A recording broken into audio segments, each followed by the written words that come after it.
আসসালামু আলাইকুম রহমতুল্লাহ। কাছে এবং দূরে যে যেখান থেকে দেখতেছেন সকলকে আন্তরিক শুভেচ্ছা এবং অভিনন্দন জানিয়ে শুরু করতেছি আজকের এই ভিডিও।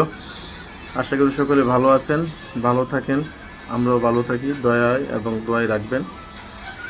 আজকের বিষয় হলো বিবাহিত জীবনের নতুন কিছু শিক্ষা, যে শিক্ষাগুলো সাধারণত কোনো স্কুল, কলেজ বা ভার্সিটিতে পড়ানো হয় না, সেটা একমাত্র বিবির কাছ থেকেই শিখতে হয়।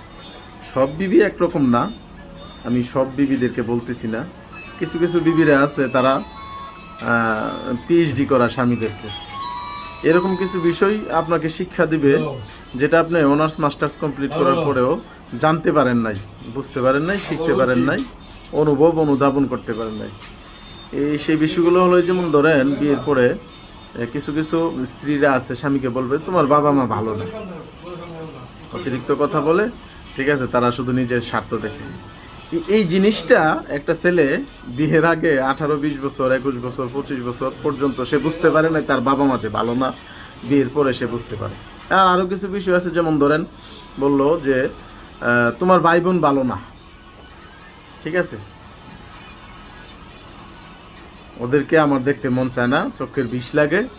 হ্যাঁ, এই ভাই বোন সম্পর্কেও এই ছেলেটা এই 25-30 বছর পর্যন্ত অবগত ছিল না। তারা যে ভালো না এই জিনিসটা সে বুঝতে পারে নাই, বিবির কাছ থেকে বুঝলো।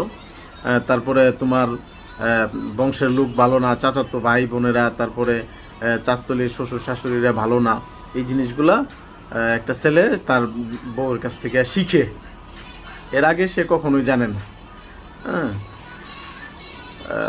10 মাস গর্ভে ধারণ করলো, আর বাবা দায়িত্ব পালন করলো, লেখাপড়া করানোর, মাস্টার্স কমপ্লিট করে বিয়ে করানোর পর স্ত্রীর কাছ থেকে সে শুনলো যে তার বাবা মা ভালো না।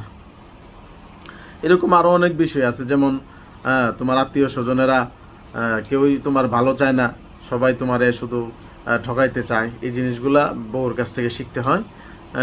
পক্ষান্তরে বা সবই যে খারাপ বলে বউ এরকম না, আবার সব বউদেরকেও আমি বলতেছি না, এটা আসলে আমার বোনেরা যারা দেখবেন কিছু মনে করবেন না।